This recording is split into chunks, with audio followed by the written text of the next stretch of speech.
Welcome back to the core principles of skateboarding, part 2. In this video, I'll teach you the best method of falling, and I'll give you a practical way of learning how to fall. I'll also teach you how not to fall and common mistakes beginners make. Then I'll show you how to be a confident faller. I'll just make a quick disclaimer that falling is a skill, and it is something you actually have to learn. And not only do you have to learn it in your regular stance, but you also have to learn it switch as well. Let's do it. If you haven't watched my first video on this series, I talk about the importance of bending your knees. So make sure you watch that video because a safe fall begins with bending your knees. Falling consists of 4 main things. Firstly, bending your knees. Before you even realize that you're falling, you should have your knees bent. Bending your knees makes you lower to the ground, so when you do fall, you're less likely to get bruised from the hard concrete. Step number 2, you realize you're actually falling. So you try to run out of it the best you can. However, you're going to experience some forward momentum because you are rolling on a skateboard, generally speaking. So a major rule of falling is you do not fight the forward momentum. So that means use your legs to keep your forward momentum moving forward. However, if you find you have way too much speed and your legs just cannot keep up with the forward momentum, you're going to have to thirdly twist your body to your backside. You can slide it out on your ass, but if you still have way too much speed, then your legs are going to come up over your head and you're going to pick a shoulder and roll over it. As you roll over your shoulder, you'll find that you're back on your feet, and then you can just take a few steps back and rinse and repeat step 2, back to 4, until the forward momentum has finally come to an end. Now, you might be wondering, how do I practice falling? Well, grab yourself a slab of grass and practice falling on your back.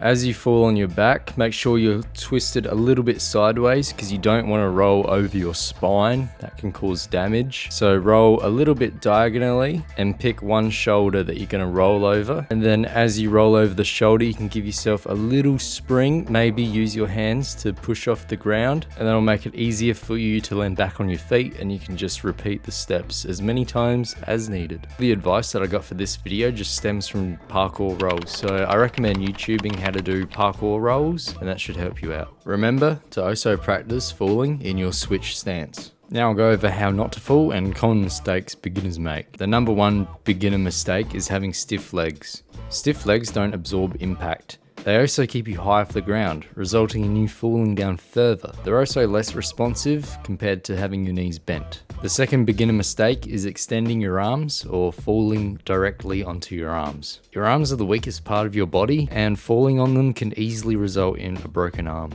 The third thing that you don't want to do is fight the forward momentum. If you're falling, let it happen. Don't fight it, because you will not win.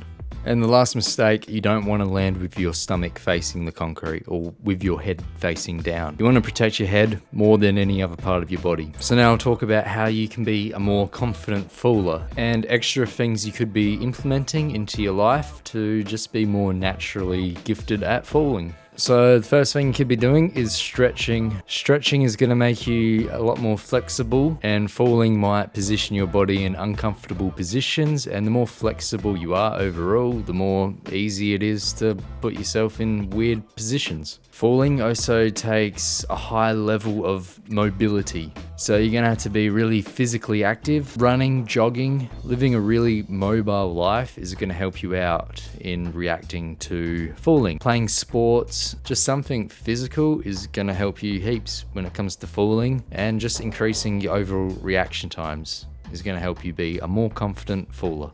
I'll give you some of the most common ways you can fall on a skateboard and how you can fall effectively against it. If you run across a pebble, get wheel bite, or just get pitched forward, the best way to fall against it is to just do what I explained in this video and take a few steps forward, and if the momentum's still pushing you, to roll onto your back and over a shoulder. If you're scared of landing into primo, you can try out some primo variations and just learn how to do primos. That's what I did, and I found whenever I landed into primo afterwards, it wasn't too bad after that. Definitely the worst type of fall is the beginner fall. The beginner fall is when you have no momentum, no forward momentum. It's a beginner fall because beginners do their tricks stationary. When you fall stationary, you have no forward momentum. And if you know anything about physics, which I do, but I really just don't know how to explain it, forward momentum really helps you just absorb the impact somehow. I don't know, just how physics work. Doing your trick stationary is really hard to bail from, and my worst injuries have happened as a result of doing stationary tricks. It doesn't actually matter what type of fall you experience. What matters is that you keep your forward momentum moving by running, rolling, or sliding out of a bail. In fact, the best falls incorporate all three of those techniques. And that is everything I promised to cover in this video. A quick little extra bonus tip I want to add in is when you go to bed, just dream about falling and the techniques. You know, you might picture different circumstances and you'll just work out which type of fall would suit you best and which one would hurt the least. So dreaming is going to be a huge beneficial thing to do. And a bonus tip is you can actually buy insoles for skating and they'll reduce the impact when you take like heavy falls. Just a thing you might want to consider. I've bought some insoles and they're actually really good. So just a really quick recap of this video. Falling consists of bending your knees, running out the best you can, twisting your body backside, and if the momentum's still pushing you, roll over your back shoulder and repeat step 2 to 4 as many times as necessary. Make sure you do not have stiff legs, do not have extended arms, do not land on your arm, do not fight the forward momentum, do not roll over your spine, and do not land on your stomach or with your head facing down. Protect your head at all costs, and practice falling regular and switch.